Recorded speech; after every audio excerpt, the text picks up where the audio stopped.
Bonjour et bienvenue sur ma chaîne. Hello and welcome to my channel. I'm Cindy. In this video you're going to learn all about direct objects in French, including direct object pronouns. Les compléments d'objets directs. So first things first, what are direct objects? A direct object is either a noun phrase, or a pronoun, which refers to a person or thing other than the subject. You can usually find a direct object in a sentence by asking who or what after the subject and the verb. So, for example, le raton laveur mange une pomme, the raccoon is eating an apple. Le raton laveur is the subject, mange is the verb. So to find the direct object, we ask le raton laveur mange quoi? The raccoon is eating what? Une pomme, an apple. Une pomme is therefore the direct object. Let's have a look at another example. J'aime mon chien. I love my dog. To find a direct object, we ask j'aime qui? I love who? Mon chien, my dog. So mon chien is the direct object. In the previous examples, the direct object was a noun and was placed after the verb. But the reason you need to be able to tell if the sentence has a direct object and where it is because to avoid repetition, direct object pronouns usually replace direct object nouns once they have already been mentioned. And unlike in English, in French, direct object pronouns are placed before the verb, or helping verb in the case of compound tenses. And when a direct object pronoun precedes a helping verb, the past participle has to agree in number and gender with the direct object pronoun. So in other words, to avoid repetition, we use direct object pronouns instead of direct object nouns, and direct object pronouns are placed before the verb or helping verb if one is present. So for example, j'avais des sucettes, I had some lollipops. J'avais quoi? Des sucettes. Des sucettes is the direct object. Papa a mangé mes sucettes. Daddy ate my lollipops. Papa a mangé quoi? Mes sucettes. Mes sucettes is the direct object. Notice that we've used a compound tense here, but because the direct object is a noun and is placed after the verb, then it doesn't agree with the past participle. However, if we've already said j'avais des sucettes, it's unlikely that we're going to repeat des sucettes in following clauses.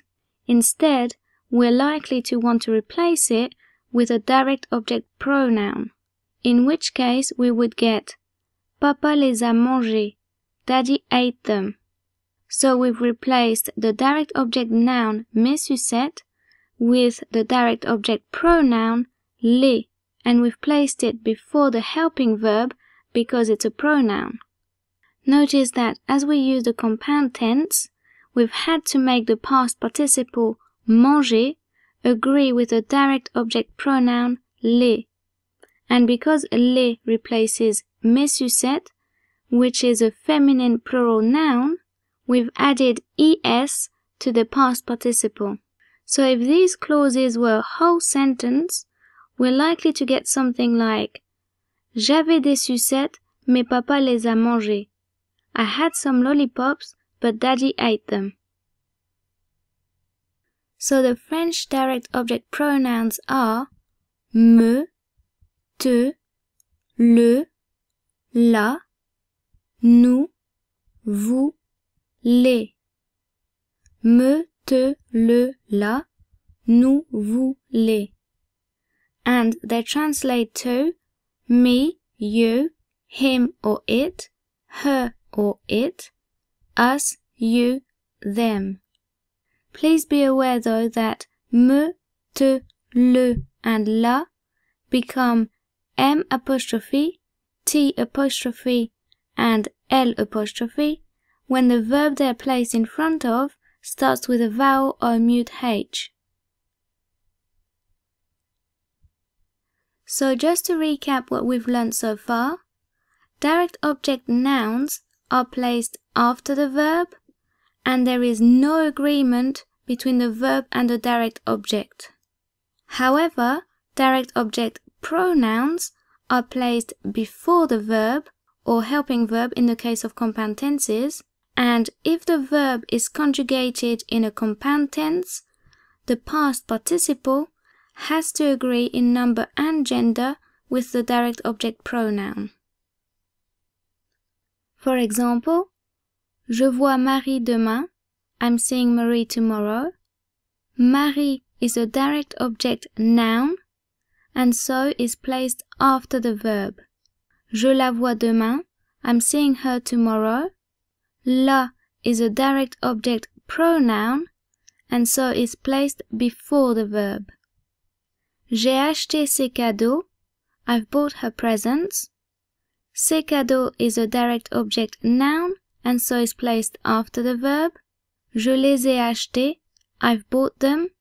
Les is a direct object pronoun, and so is placed before the helping verb. Also, because we've used a compound tense here, the past participle acheter has to agree in number and gender with les. Les replaces ses cadeaux, which is a masculine plural noun, and so we've had to add an S at the end of the past participle. However, if the conjugated verb is followed by an infinitive, the direct object pronoun is placed immediately before the infinitive and not before the conjugated verb, whilst the direct object noun is usually placed after the infinitive. For example, je vais vider le lave-vaisselle, I'm going to empty the dishwasher.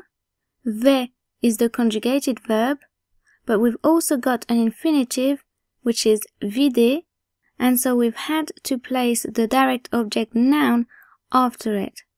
Je vais le vider, I'm going to empty it.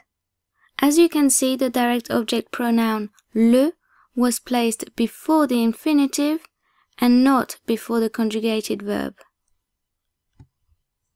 Last but not least, you mustn't confuse direct and indirect objects.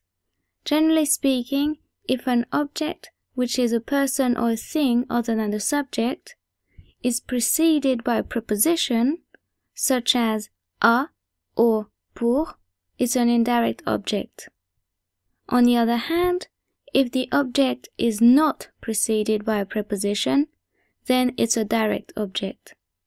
The reason it's important not to confuse the two is because indirect objects, whether they be nouns or pronouns, never agree in number and gender with past participles. I hope you found this lesson useful. If you did, please give it a thumbs up and share it. And if you still have any questions, please don't hesitate to ask in the comments. That's what the comments are for. If you're new to my channel, I'd love to have you subscribe. I upload new videos regularly. And if you'd like to follow me on social media, all the links are in the description. Thanks for watching. Bye!